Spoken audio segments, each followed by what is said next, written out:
Assalamualaikum warahmatullahi wabarakatuh. Halo teman JNE, di kesempatan kali ini cerita Joni akan berkunjung ke Duwarna Factory dan kita akan bertemu nih dengan ownernya langsung dari Duwarna. Bersama saya Zahra Zahira, yuk ikutin.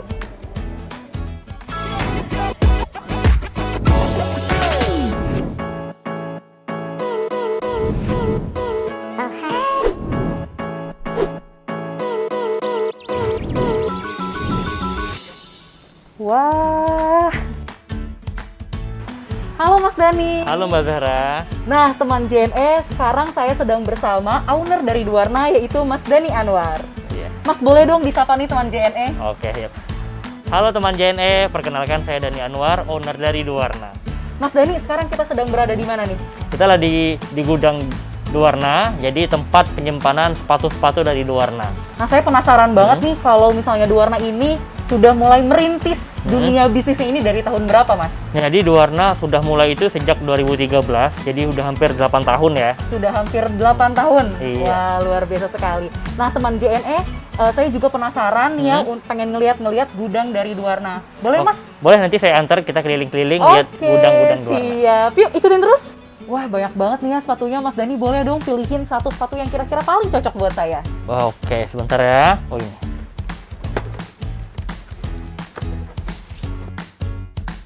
Ini pas banget nih buat Mbak. Wow, teman JNE, keren banget ya. Dan pas banget nih, namanya Duwarna Warisan Nusantara, ada batiknya ya. Iya. Ini yang membuat Duwarna unik ya, Mas ya? Iya dong. Luar biasa. Nah, teman JNE, ini berarti terbukti nih kalau sepatu Duwarna keren dan berkualitas. Mas Dani, aku mau lihat dong proses produksi sepatunya Duwarna. Oke, saya tunjukin ya di bagaimana proses pembuatannya dari nol sampai jadi di pabriknya. Wah, mau banget, seru banget. Yuk, teman JNE, ikutin aku terus. Nah, teman JNE, sekarang aku sedang berada di pabriknya Duwarna. Mas Dani, boleh dong diceritain ini sedang di tahap apa sih? Nah, jadi ini ya lagi di tahap proses pemolahan. Nah, jadi di sini batik-batiknya itu dipola biar kiri kanannya sama, biar motifnya pas di sepatu, dan biar tidak kebong bahannya. Nah, jadi sebelum dijahit dipola dulu seperti ini. Dipola dulu, dan sudah ada cetakannya gitu ya? Iya, pola-polanya sudah ada. Ya tinggal digaris-garis aja. Jadi sesuai mau di mana letak batiknya, mau seperti apa, di sini ditentukannya. Oke, dan ini adalah proses pertama dari pembuatan sepatu. Pertama dari proses pembuatan sepatunya. Nah, kita masuk ke tahap proses yang kedua, yaitu tahap penjahitan. Penjahitan. Nah, setelah dipola tadi yang kita lihat pertama, dilem, baru kita jahit di sini. Berarti sudah tadi dipola di sana, terus dibawa ke sini digunting dulu atau bagaimana, Mas? Ada yang digunting dulu, ada yang dilem dulu, baru dijahit kayak gitu. Nah, jadi intinya semua yang dijahit prosesnya ada di sini. Oke, baik. Nah, teman JNE, sekarang kita sudah di tahap ketiga ya, Mas ya? Iya. Tadi apa tuh namanya? Boleh disampaikan juga nih ke teman JNE? Perakitan atau assembling. Perakitan atau assembling. Itu Iya. gimana tuh tahapnya, Mas? Nah, jadi tahap perakitan itu seperti ini. Jadi yang udah dijahit, ini kan sudah dijahit nih upper, disatukan dengan insole-nya, kemudian ditempel lagi dengan sole-nya gitu. Oke. Nah, kayak gini. Nah, jadi kita rakit nih apa yang sudah dijahit, kemudian sole-nya yang sudah dipotong, ditempel, kita rakit menjadi sepatu. Gitu. Oke, dan ini ibaratnya satu gini, ini satu nomor gitu ya. Jadi Nah, ini cetakannya. pola ini Jadi, cetakannya ya? Iya, biar ngebentuk ke kaki, biar ngebentuk sepatu di cetakannya. Iya. Mas, boleh dong diceritain, ini kan kalau di Kota Bogor, khususnya di daerah Ciapus ini memang banyak pengrajin sepatu ya? Iya. Betul. Nah, ini yang bekerja di sini atau yang karyawan di sini ini memang daerah sini langsung, dari sini langsung ya? Iya, nah jadi kalau di Bogor, tepatnya di Kecamatan Taman Sari, di Bogor ini sendiri itu ada sekitar 4.000-an pengrajin ya. Wow. Nah, mungkin kerjanya tersebar kemana-mana. Nah, jadi kalau memang di daerah yang di Duwarna ini ya memang pekerjanya sekitaran sini semua. Gitu. Nah, jadi memang penduduk sekitar semua. Nah, jadi ini tahap yang keempat. Nah, jadi ini adalah tahap finishing. Jadi kan tadi udah di-assembling seperti ini jadinya. Nah, tapi kan belum dipasang merek nih. Jadi belum dibersihin juga lem-lemnya segala macam. Nah, di tahap ini, tahap yang keempat ini, tahap finishing, lemnya yang ada nempel-nempel, dikit-dikit dibersihin, dipasang logo brandnya Duwarna di sini.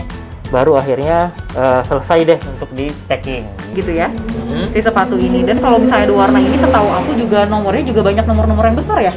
Iya, jadi dua warna kita bikin size-nya lengkap banget.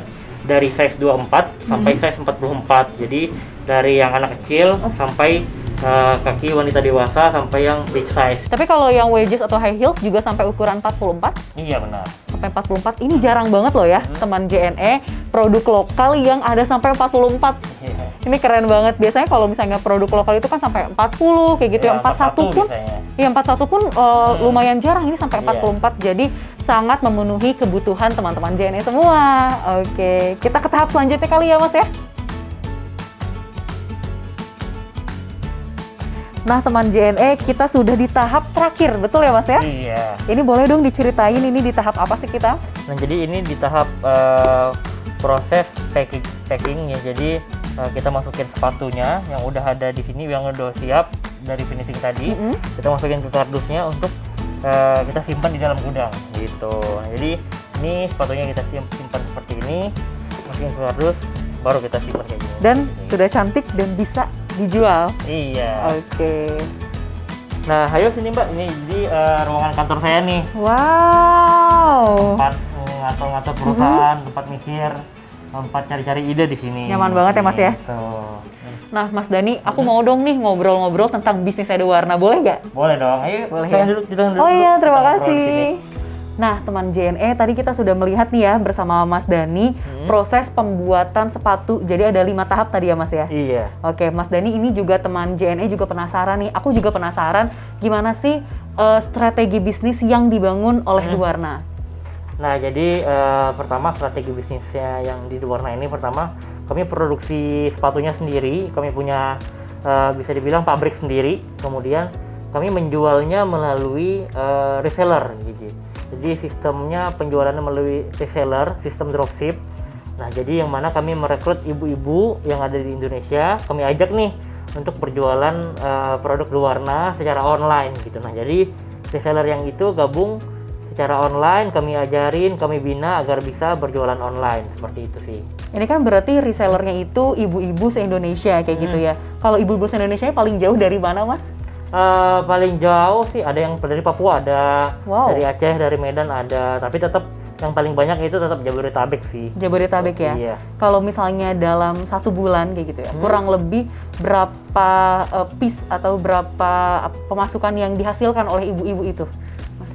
Oke, jadi pada saat normalnya penjualan itu biasanya rata-rata di angka ya 2 juta, bisa dapat 2 juta, 2.500.000 atau 1 juta deh paling sedikit biasanya pada saat normal. Seperti itu sih gitu. Oke, Mas Dani, apa sih yang akhirnya memutuskan Warna, yaudah deh kita pakai reseller ibu-ibu saja? Nah, jadi pasti pengennya untuk memberikan manfaat ya kepada ibu-ibu itu sendiri. Jadi biar Warna ini terus memberikan manfaat gitu kan.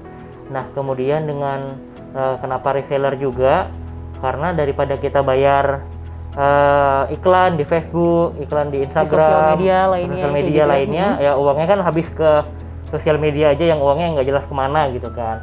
Tapi kalau memang kita bayarnya ke menjual melalui reseller, komisinya tuh jelas gitu. Oh, ternyata komisinya sekian nih untuk ibu-ibu reseller gitu. Nah, jadi itu sih salah satu tujuannya kenapa ingin menggunakan reseller. Dan juga ibu-ibu jadi bahagia kayak gitu ya, dia Iya. bisa mendapatkan uang tambahan jadi resellernya Warna. Iya, benar banget. Betul banget. Oke Mas Dani, ini juga kan tentunya JNE sebagai pengiriman utama ya yang dipakai oleh Warna. Iya, benar. Jadi utama sudah dari 2015 ya. Sudah dari 2015. Nah, jadi Warna sendiri sudah menjadi customer corporate dari JNE. Jadi pertama kita enak banget ya, kita bisa nerbitin resi sendiri. Jadi kita bisa nerbitin resi JNE-nya di kantor Warna sendiri gitu kan. Jadi tanpa perlu kita kirim lagi ke agen atau ke kantor manapun. Dan kemudian kita bisa nih di pick up gitu kan. Pick up-nya juga di hari kerja juga bisa di pick up gitu. Di hari kerja pasti di pick up. Terus kalau memang kita nih pas hari libur kita masuk ada promo apa segala macam, kita bisa calling JNE-nya untuk diambil tuh paket-paketnya untuk dikirim gitu. Berarti ibaratnya satu pekerjaan terakhir yaitu mengirim paket, mengirim kiriman juga itu sudah dilaksanakan gitu ya oleh JNE. Jadi ibaratnya pegawai-pegawai di sini juga tidak usah datang ke counter. Mas Dani, ini kan kita sedang di masa COVID-19 seperti ini ya. Iya. Kayak gitu. Tentunya pasti ada strategi nih untuk bertahan di tengah masa corona seperti ini. Boleh nggak Mas di-share nih ke teman-teman JNE semua? Nah, jadi untuk bertahan tentunya kalau memang kita nggak bisa menaikkan omset penjualan, ya mau nggak mau kita harus membuang biaya-biaya yang sekiranya tidak diperlukan gitu kan. Kalau di Duwarna sendiri kita menjadikan ininya ada shift-shiftnya gitu kan. Kalau di produksi pengrajin kita terlalu banyak gitu kan, sedangkan penjualannya turun, jadi akhirnya kita bagi tuh. Jadi ada yang tim A, tim B, tim C, misalnya seperti itu. Jadi ke kelompok yang ada dibagi 3. Kelompok pertama tim A masuk di minggu pertama, tim B masuk ke kelompok kedua di minggu kedua, itu kan. Jadi akhirnya kita nggak meng-cut hubungan kerjanya dengan karyawan, tapi kita kurangin aja jam kerjanya agar mereka tetap bekerja, mereka tetap berpenghasilan. Boleh nih kasih pesannya, mungkin di sini juga ada yang baru membangun bisnis, ada juga yang sama-sama sedang bertahan di tahap seperti ini. Pesan Mas Dani gimana nih buat teman-teman semua? Nah, jadi untuk teman-teman seller, teman-teman JNE semua, jadi memang untuk merintis bisnis itu diperlukan banyak skill gitu kan.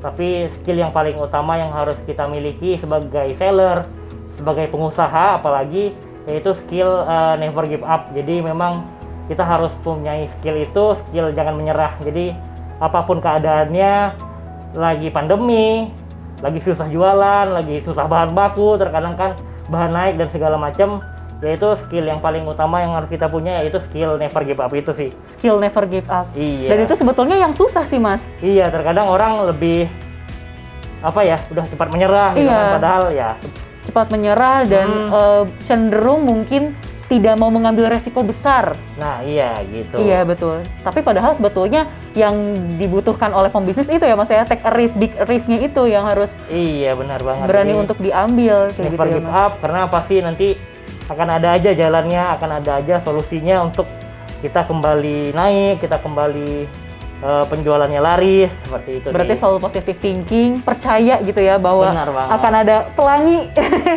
di ujung masalah seperti itu. Iya, benar banget. Oke, Mas Dani, sebelum menutup sesi cerita Joni kita hari ini, boleh dong kasih closing statement nih untuk teman-teman JNE. Nah, jadi closing statementnya, bagaimanapun kondisi sekarang, bagaimanapun kondisi bisnis sekarang, never give up itu penting banget buat kita semua, buat para seller, buat para pengusaha, agar bisnis kita lebih maju dan tetap berkembang walaupun di kondisi apapun. Never give up, kayak gitu. Oke, terima kasih untuk teman JNE semua. Terima kasih juga untuk Mas Dani atas kesempatannya. Terima kasih udah menonton ya cerita Joni episode di Kota Bogor kali ini. Sekian dari saya, Zahra Zahira. Terima kasih. Bye. Terima kasih Mas Dani.